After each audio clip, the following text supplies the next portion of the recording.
Steve Martin joins me this evening. For more than 30 years, he has done every kind of performance you can imagine. In the 1970s, he was the first rock star comedian.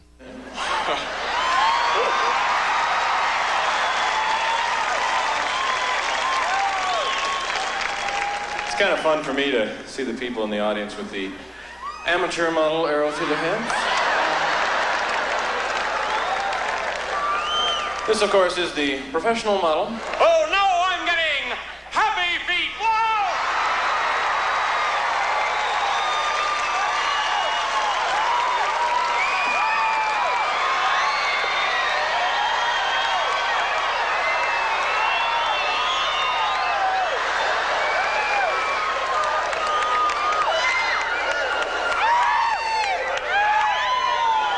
I'm an experienced professional.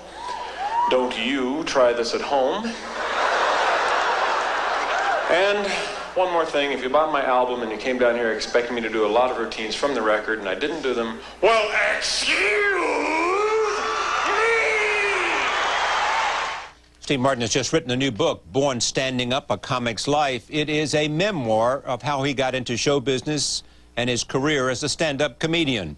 He's recently stepped back onto several stages. First, he was a Kennedy Center honoree. On that night, he was celebrated by his friends and peers. And secondly, at the 92nd Street Y here in New York, fans came out to see a candid conversation and meet one of their favorite artists. Here are some of the highlights. I was in Georgia in a club, no, in a college, and I was performing, Vanderbilt University. Right. And I was playing in Tennessee, Nashville, Tennessee. It is? Yes. They moved it? Yes. I did my show, and I finished. And I said, okay, thank you and good night. And all my props are over there and my banjo case, and so I start packing this up, but it's all in front of everybody, and they're still sitting there like this. And I'm packing and putting this away, and I say, thank you, and the show's over, so thank you very much, thank you. And then I'd stand and just sat there. Yeah. So I thought, And so I just started talking to the audience. I don't remember what I said, but I just started talking, well, I guess the show is over, something like that. And I walked out into the audience, and I'm leaving now. I said, I'm going to leave. And they just sort of hung with me, and we went out into the hallway, and they kind of hung with me. And I said, yes, we're going to. So we went outside, and there was a drained swimming pool there. Yeah. And so I asked them to get into the swimming pool. And they all got into the swimming pool. And then I said, and now I'm going to swim across you. And so I did that, and they did this. This would have been about 1971. Yeah. And I went home that night, and I thought, something just happened. That was different than anything I had been doing. And I started to think in that vein, that things could go a little, as we say, wilder and crazier. I was 21 years old. I was, studying theater, and I fell in love with a girl who made me read Somerset Maugham's The Razor's Edge. And The Razor's Edge is about a man questing truth, in the sort of 60s sense. I mean, the book was written before that, but the guru on the mountain and knowing, and this just completely appealed to me. So I changed my major, and I studied philosophy. And and it taught me that, these guys are questioning everything. So I turned it on my act, instead of what does God exist, it was, hey, how can I get some better laughs here with this act? In logic class, I opened my textbook, the last place I was expecting to find comic inspiration, and was startled to find that Lewis Carroll, the supremely witty author of Alice's Adventures in Wonderland, was also a logician. He wrote logic textbooks and included argument forms based on the syllogism, normally presented in logic books this way: all men are mortal, Socrates is a man, therefore Socrates is mortal. But Carroll's were more convoluted, and they struck me funny in a new way. 1, babies are illogical. 2, nobody is despised who can manage a crocodile. 3, illogical persons are despised. Therefore, babies cannot manage crocodiles. You have had this evolution from early to stand-up to movies and you've been successful at all of these things. I mean, where have you failed? Ask my wife. You like being considered a man of letters. You say I like it? Yes. Yeah, you like it. I mean, you like the fact that you're applauded for doing these things that are not because, easy. Yeah, because it could be also silly. You know, I'm using the word celebrity. I hope you don't find it insulting. It's just a fact, I guess. Yeah. But recently I've found, they get respect as a writer, so I feel good about that. The best compliment I ever got is I wrote this story about my father in the New Yorker, and I got a letter from a woman, and she said, I read the article, and I gave it to my husband, and he read it. And then he said,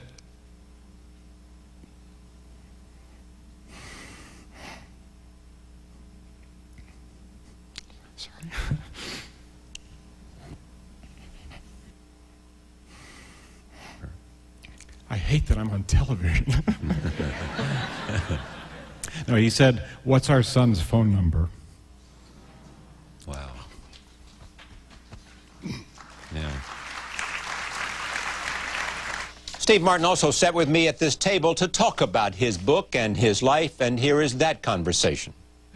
Born Standing Up is a part of your life that's closed, and you say it's as much a biography as it is anything else, because you're writing about someone I used to know. Somebody you used to know.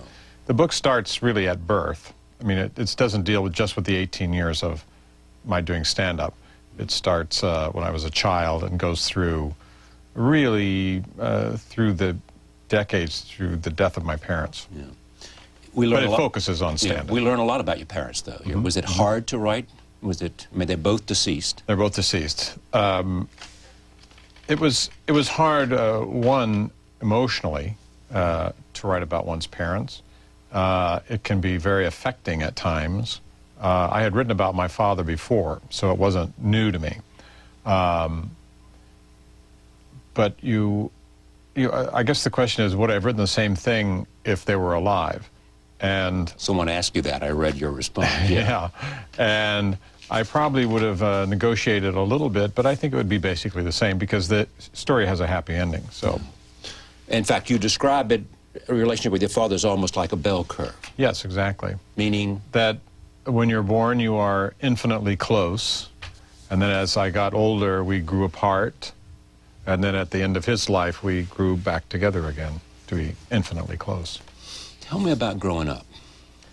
Well, I was born in Texas, in Waco, Texas, and I lived there until I was 4. And we left for California when I was about 5. We moved to Inglewood, or Hollywood, actually. And my father was interested in acting, and my mother hated the heat in Texas. And she was very excited to move to California, where there were movie stars and a different life for her, I think. Your dad ended up in real estate. He ended up selling real estate, The opportunities then, it's funny that I didn't really realize he wanted to be an actor until much later in my life, because the only time I ever saw him act, well, it's 2 times. One, I was about 5, I guess, and I went to a play. I had no idea what a play was, and we waited.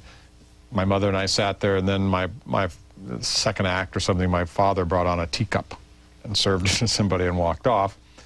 But then I didn't put this in the book, and I'm sorry I didn't. I actually forgot about it. When he for the church, our Baptist church, our local Garden Grove Baptist church, remember this would have been 1955, right. He wanted to put on a show. I think probably for the same reason I did when I was in high school, that I organized a vaudeville show so I could do my act, but I had to put on a whole show in order for me to have 5 minutes. And my father organized a minstrel show, which you could actually buy from Samuel French, and it had which now would be considered highly racist, although it was really affectionate at the time.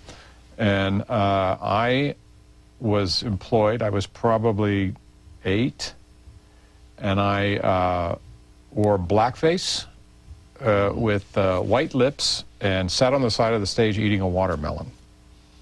That was it. That was my role. It's so embarrassing. I'm so glad there's no photos. You think he never got over never becoming an actor? Well, it's hard to say because we never talked about it. Well, toward the end of the book, I won't go into that because it's quite emotional, but I can only think who wouldn't rather be in show business than now selling real estate is fine, but I think his heart would have certainly preferred that. But I always thought that he must have felt the pressure to put food on the table. And an actor's, unless you're, it's hard. A pressure you didn't have. No, what, as a... To put food on the table, so to speak. I mean, in other words, No, you I didn't didn't. have the same kind of economic demands that he might have had with a No. wife. In and child. fact, I wonder if that's why I wasn't married till I was 38 or something, because I knew it would put stress on my hopes and dreams. You wanted show business early. I did. Show business. That's what I'd call it. I know. It's what really you- wanted to. I'm taking it out of this, yeah. I really wanted to be up in front of people, and I was so inspired by comedians I saw on television, Red Skelton and Jerry Lewis and Jack Benny. Jack Benny. I loved, and I just loved trying to do what they did. What's amazing about the book, and it is that Jerry Seinfeld on this show, and I don't know if you know this, said it's maybe the best book ever written. Here it is right now. Take a look at this. Jerry Seinfeld. But all good comedy, I think, is intellectual. Even somebody like Steve Martin, who's written this fantastic, I think the best book ever written about comedy that's coming out, I think, in a couple months, called The Comic's Life. Yeah. And now Which Steve Martin, is his memoir, is it? it's his memoir Right. of his life as a comedian. Now, there's a guy, I think a lot of people would think, well, he was just silly. He was silly. No, he was incredibly intellectual. And when you put intellectualism with an arrow through the head, that makes you laugh. Just an arrow through the head does not make you laugh. So it's the head behind the joke that makes the audience laugh. It was very nice. But he's right, too, isn't he? Well, I guess. About the arrow between your ears. Well, I think that was part of my approach, too, was Yeah. that it was multi-layered. I hate to be Yeah. pretentious about it, but my little mind at the time felt funny and smart and stupid at the same time. It seems in reading this that your job... And I like to say about Jerry Seinfeld that he is the best reader of this book that we've ever had. So, No, I resent that. All right. Disneyland was a great place for you to work. yes, it was. I was 10 years old. We had just moved to Garden Grove, California, and I didn't really know much about Disneyland. It was just opening. It was 1955, the summer of 1955, and a friend of mine, his name is Mo Collins, I found out since, told me they were hiring kids. I said, what? They're hiring kids to sell guidebooks. And I got on my bike and I went down there and somehow just landed this job. And it was, you walk up to Disneyland, you're 10 years old, and you park your bike and you look up and there's a train coming in and there's Mickey Mouse and there's trams and rockets to the moon and a rocket to the moon. And I was hired, and that was really the beginning of my show business career, I always felt. In what way? Well, I was out in front of people. And even now they refer to people who work there as actors, and you're backstage when you're not out in front of people. And, I was at first, it was the first time I could be vocal, really, in front of people. And I sort of migrated through Disneyland, first selling trick ropes at in Frontierland, doing actual cowboy tricks with a rope. And then I got a job at Merlin's Magic Shop, and that was my big break. But what's interesting about those are the two of the aspects of what later became your act. Well, Magic and... Yeah, I didn't do trick roping in my act, but I did everything I learned there I used. Juggling. Right. Well, I didn't learn banjo playing Here's there. what's funny about it. You say you had to resort to those kinds of things because you did not have natural talent. Well, it's true. I knew people in high school who could sing so beautifully, and people could dance. I couldn't do either. any of that, or play an instrument even in high school. I couldn't play an instrument. And I really had no gift in that direction. My mother played piano well, and my father sang, but I inherited neither. I guess I sang like my mother and played piano like my father. Not so good. And but in the world of vaudeville and doing stuff, of doing tricks, you can just go buy a trick and you rehearse it and put 2 or 3 of them together, and you're in show business, to anybody who'll watch. And I also watched a comedian, too, in Disneyland named Wally Bogue, who worked at the Golden Horseshoe Review, and he was fantastically funny. He's still around. He's a great guy. But you began to learn what about performing? Well, I think from Wally Bogue, I learned a secret lesson that I'm just remembering that I learned from him, which was be likable. He was so likable, and I thought, how's he doing that? I guess you could be likable, yes. But I didn't know how to do that. Yeah. so I kind of imitated him. And you don't know how you became likable, you just knew Well, I that don't it even was know that I important. am. I'm just saying that's what I attempted to do. There was a kind of friendliness about him, and there was a very devil-may-care. Don't you think your character on stage had that? I don't know. I always thought that he was likable because he was so unlikable. But I hesitate to talk about my character in the third person because it sounds weird. But Well, was it that way? That character on stage was a very selfish, egocentric, person who was angry all the time. And How did you learn the banjo? I got interested because I heard recordings of Earl Scruggs playing the banjo.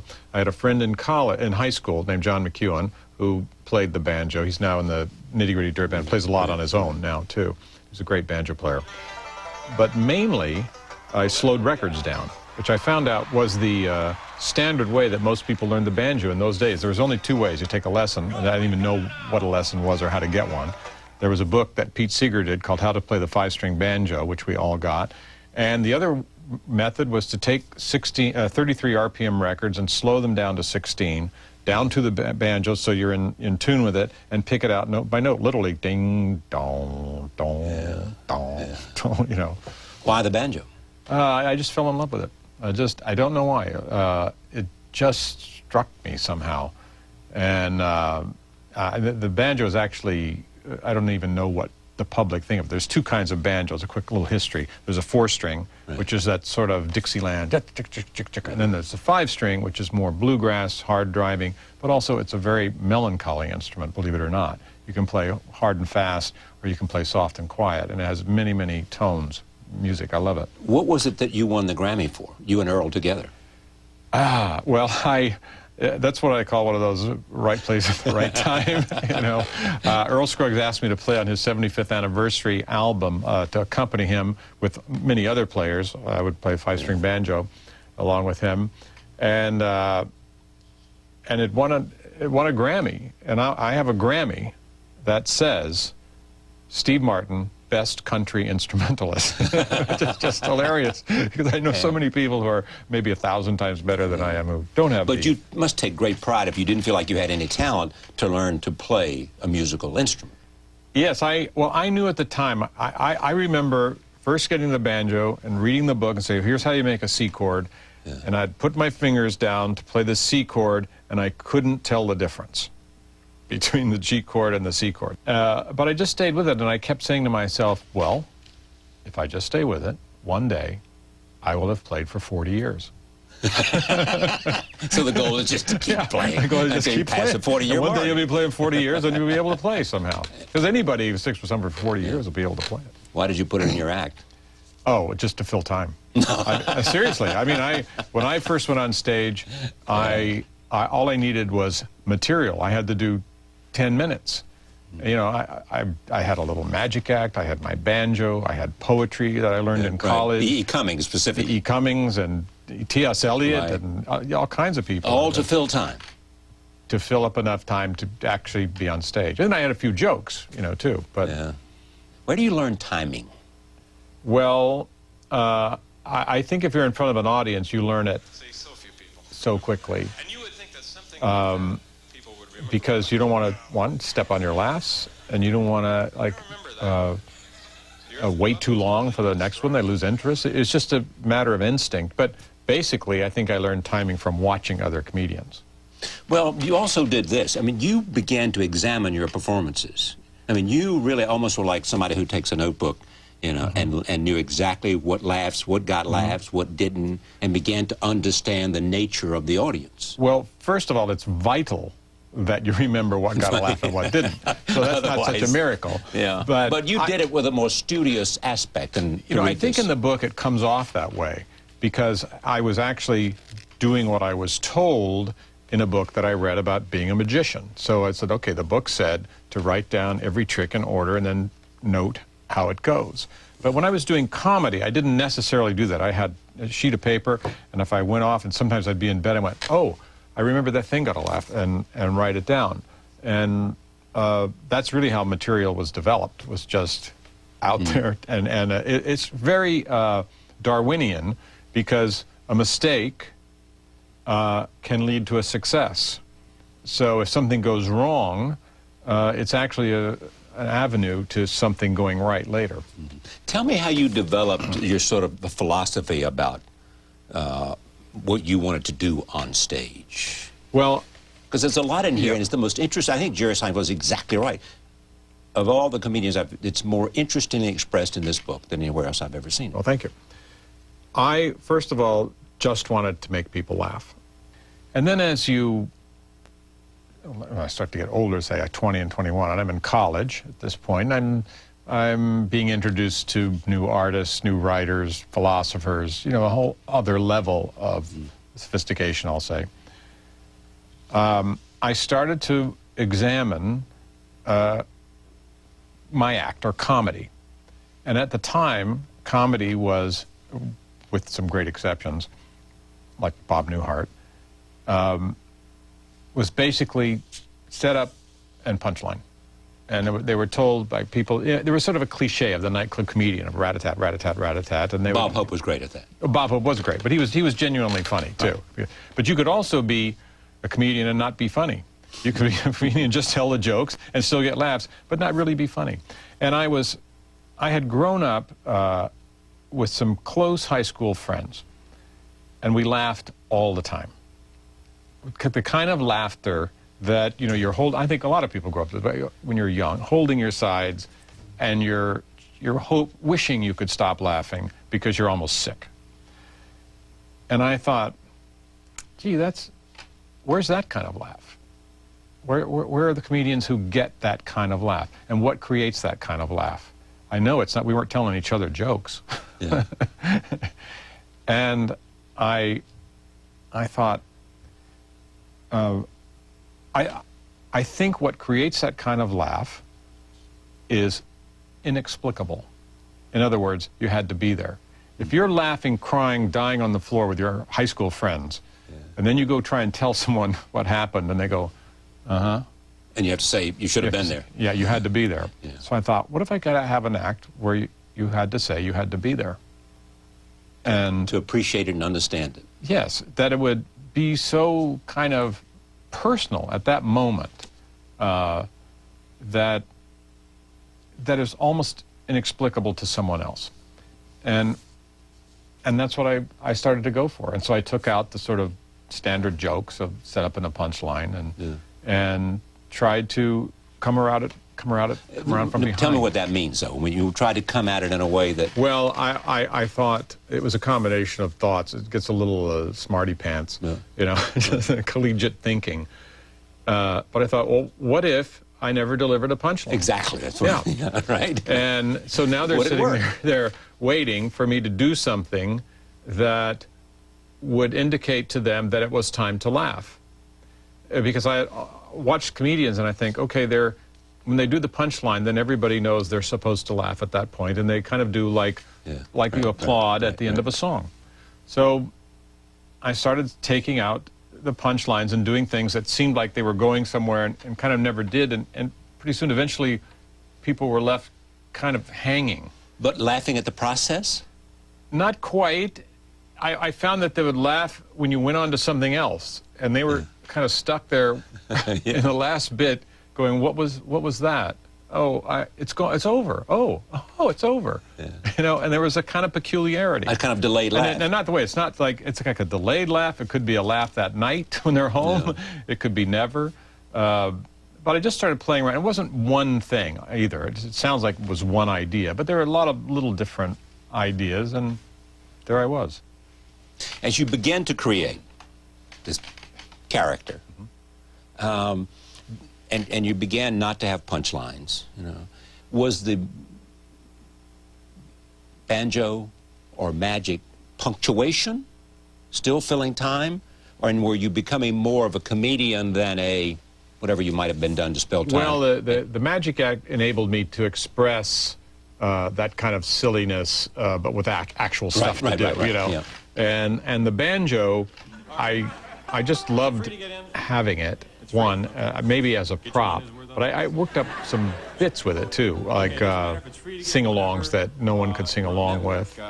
Expecting to see a professional show, so let's not waste any more time. Here we go. And Professional show business. Let's go. I would do lengthy tuning things, and then finally get into it, and then walk into the mic and hear, Were you surprised by how the audience would react? I mean, would they react? Would they, at some point, once you had fine-tuned this thing, did they all do what you expected them to do, or did they differ from night to night? Well, to there night? was a yes. Every show is different. I always say that when you do 6 shows a week, there's 2 that are great, there's 2 that are nice, there's 2 that are fair, and 1 that is lousy.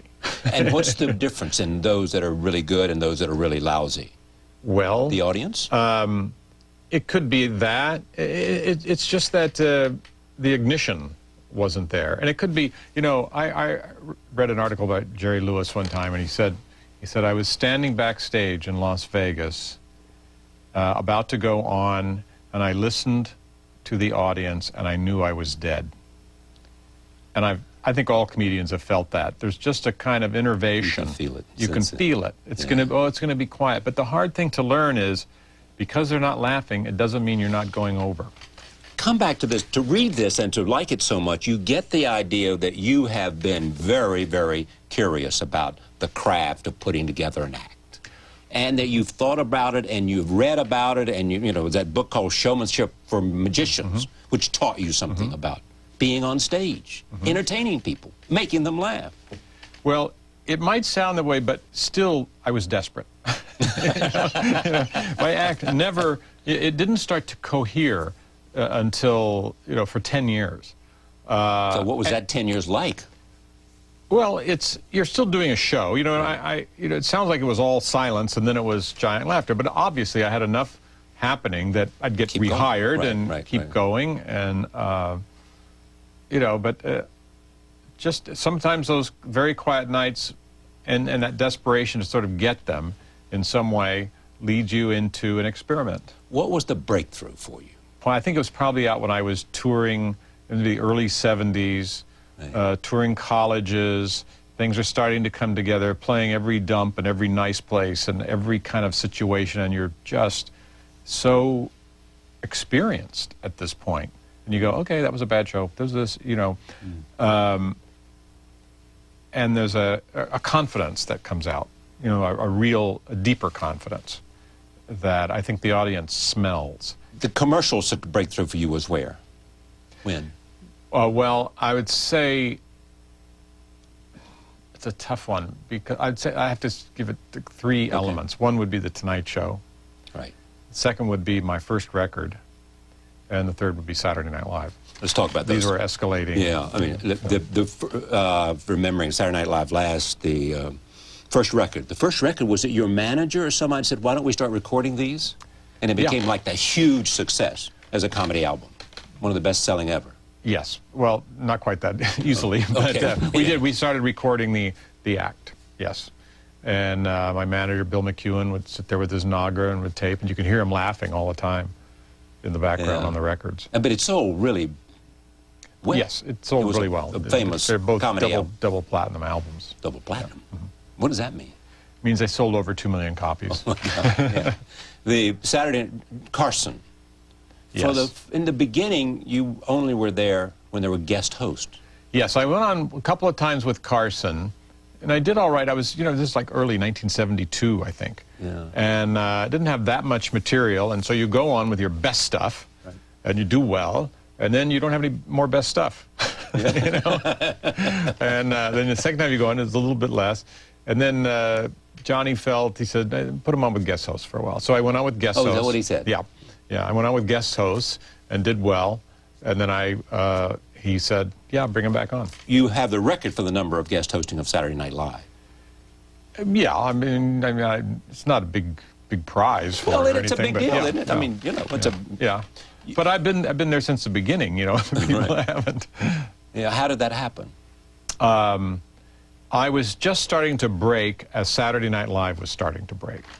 And so I think George Carlin hosted the first show. I wasn't on until the second year, really.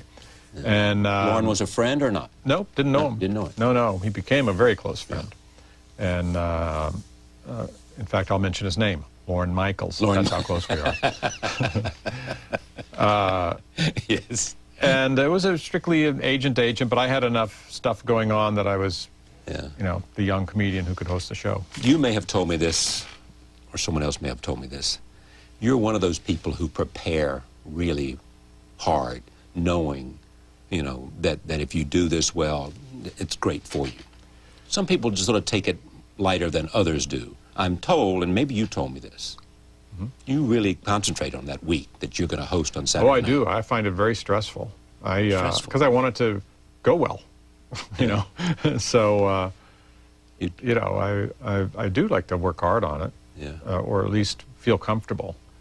But I prepare for the Letterman show, and How do you- let's put it this way: I prepare, but everybody prepares for those shows.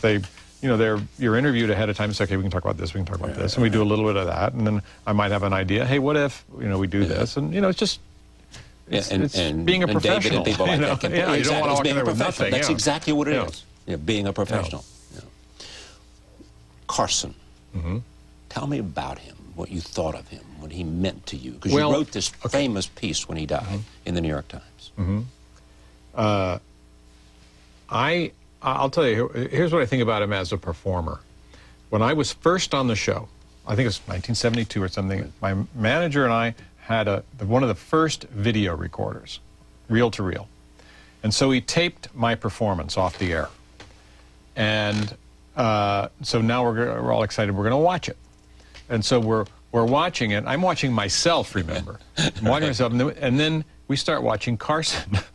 And I realized we ended up watching Carson, and then we slowed it down and played it back. I said, look at his take. Look at this take. He goes out like this. He comes back. He gets the laugh. He looks at me because I said something, oblique. And he comes back again. It was just masterful. And he was just the simplest kind of artist. No art, He was, he always helped you out, too.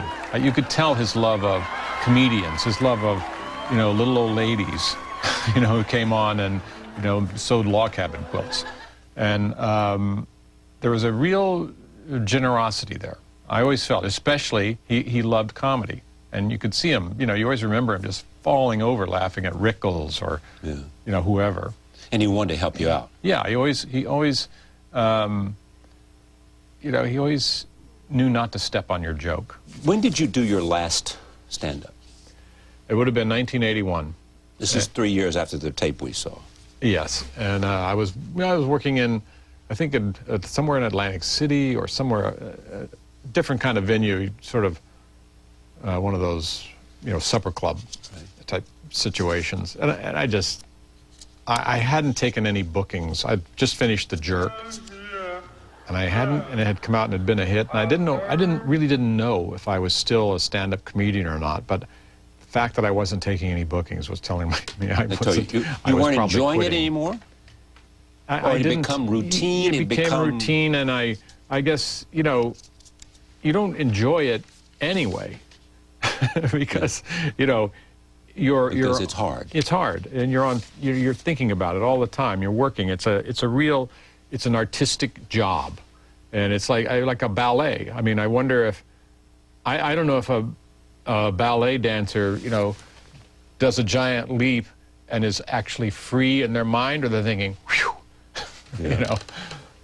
Was it satisfying for you to write this book and look back? Very satisfying. And by the way, just to say, I did enjoy doing it. Yeah. There were times it was just magic out there, and Magic like you've never felt was, before in any other kind of performance. well, performing was fun. It was all the other stuff that was, you know, age-related. You know, as you get older, you don't want to go to a different town every night. Yeah. And when I made my first film, I thought, oh, I stay home and the movie goes to their town. Oh, this is good. Yeah. But you have never, David Geffen said you should go back. Oh, in the 80s. Yeah. In the 80s, he called me and he said, you know what you should do? I said, what? He said, you should go back on the road. And I said, David, I don't have anything to say. I have nothing I want to say. Yeah. I mean, there's no reason to go out there just to do comedy. I mean, with that act, I actually had some, I think that's one reason I quit. With the act, I felt I actually had something to say. And I don't mean truth is life and beauty. I mean, it was just something artistically to say. You had and then I created said something it. that you wanted to share. Yeah. Or try, or experiment, see if it worked. And it worked. And then it was done. But you keep moving. You know, I think at the end of the book, I make the point that I was having a discussion with a friend of mine, Eric Fischel, the painter, and he was saying that we were discussing the similarities between therapy and making art, that you're both exploring your subconscious. Right. And he said, but there's a difference. He said, in art, in therapy, you try to retain your discoveries. In art, you abandon them. Have you ever done a performance you think, this is as good as I'll ever be? You know, probably. When was it? Or do you know? It would have been somewhere around 1975. I mean, it wasn't downhill from there. No. So, but looking back now, I go, that's when I was really funny. And I think the reason I was really funny is the act was unknown to people. It had not been exposed like it became exposed like by 1978. The act, you saw it, everybody's way ahead of it. Yeah. You argue here in this book that in fact our failures are more interesting than our successes. Yes. Getting there is more interesting than being there. Yeah, I wrote the book, when I first started writing a memoir, I really didn't know where to stop. I hadn't even started writing, I was just thinking about it. I thought, well, I don't want to write about the 80s, it's just a movie, and then I did another movie, and then I did another movie, you know, and then I did another movie, and then I made another movie. But there was something about the genesis of something that is, I think, worth writing about. One for people who are starting their own careers or own genesis in something. Right. But it's before you make it, because I'd read show business autobiographies or autobiographies in general, and I'd say, wait, you left out this one part here, like, how'd you get that audition for that thing that suddenly you're working at the Copa? Yeah. You know, wait, how'd that happen? And I think that's the really interesting part. That's the part that I think that people, at least people with aspirations in show business, really want to know about. You've had interesting people in your life, like Mitzi, who've made a difference. Mitzi Trumbo. Yeah. The daughter of Dalton Trumbo. Right.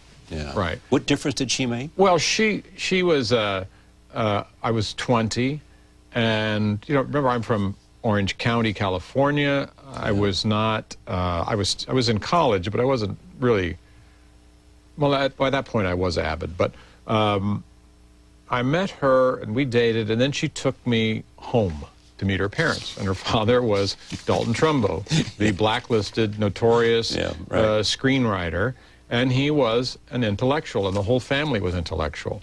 And I didn't know that existed. And I didn't know you could have a dinner where people were going, I'm going to tell you something, you know, and arguing about politics and this, and, you know, and it was just a free-thinking household. And they had paintings, and they had nice, you know, taste, and, you know, the food came from behind closed doors and was served, and it was just a new experience. This, opened your eyes. Writers talking. Yeah. As an art, where do you put stand-up as a performing art? Well, okay, here's Van Gogh. Here's stand-up. No, I'm kidding. Well, actually, Well, it's a performing art. You know, it's a performing art. Wherever those things stand, I don't think it's very hard to judge because but some people say it's the hardest thing you could possibly do, make people laugh. It's much easier to be an actor. well, Much easier, they that's- say. I think it's hard to answer because I always think of the best metaphor in the world, which is the briar patch, which is, I have no idea. It's what I did all the time. I don't know how hard it is. People say, is it harder to play the banjo or guitar? I don't know. I only play the banjo. I don't know. Yeah. I don't know. You have loved art for a long time. Yes, paintings. Paintings. I You have, said, yeah. you said, for example, if there's something I can pretend to have learned from modern art, is that you can't make something beautiful by trying to make something beautiful. It becomes beautiful in the process of being something else. I said that? You did. You said that at New Wow. Yorker magazine, I think. Wow. That's pretty good, though. That is pretty good. But it is I true, too. It deeply is- believe it. I mean, But life, you could almost say life is like that. yes. Yeah, if you were trying to make a perfect life, you probably couldn't do it. If Yeah. you're just trying to live life, Yeah, right. and, you know, from day to day, you'll probably end up having a What nice was it life. John Lennon said? I mean, life happens when, you know, there was some When you great do quote. something else, looking the other way. Right, or something Yeah. like that, yeah. Yeah. Right. What happened to the relationship with your father as you're becoming more and more successful? Well, it was complicated because I began to notice something that he was not complimentary. This is toward my career, not complimentary at all. And I think it came from that he actually didn't like what I was doing. He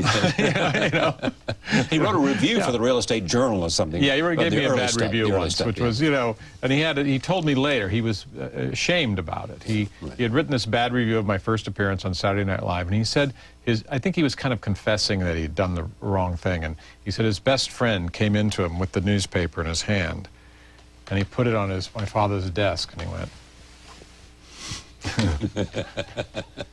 But then he got to see the movies. Yes, the movies he was not particularly pleased with. He only started being pleased when I started writing. You liked But the like I books. say, you know, my material in my stand-up act, it was a young person's act. It was generational. It was silly, You know, they like say. the parents would go, "What do you like that stuff for?" You know, and the kids would be going, "What are you talking about? It's fantastic." You know, and he was an older Yeah. generation, so Yeah, that's he right. couldn't really appreciate it. If people said you're silly, you would love it. Pardon me? Oh, If people, yes. If they described you Right. as silly, Yeah. you would say, Exactly. you get the point. That's what But I am, also, silly. my father he started to help me in certain ways. He was in real estate, so he knew how to handle my property. Oh. He handled my fan club for a while when I had a fan club, and so he would handle autographed pictures and things. Sign this, sign this, sign this. You know, I would sign them. He would present them to me, and And so how did you come back together so that in the bell curve? well, I that- started taking them to lunch every Sunday. First together. First together. I said, I want to find out about our past, first of all. Yeah. And so I would take them out to lunch and I would probe them and ask them questions. And then I realized that every time my mother would say something, or vice versa, or my father would say something, the spouse would say, well, that's not what happened, and then we'd get into a fight. So I started taking them out one at a time. And I would get all the stories that way. And, you know, that makes you closer to someone you're seeing them every weekend. How was it when he was near death? He started to change. He always was a taskmaster. You know, he always very opinionated. Let's put it that way. But he did start to soften, especially nearer the end. He became. He was very strange. He could become very emotional, just sitting in a chair, just start crying. Especially, he would cry with joy. If he started laughing, he would start to cry.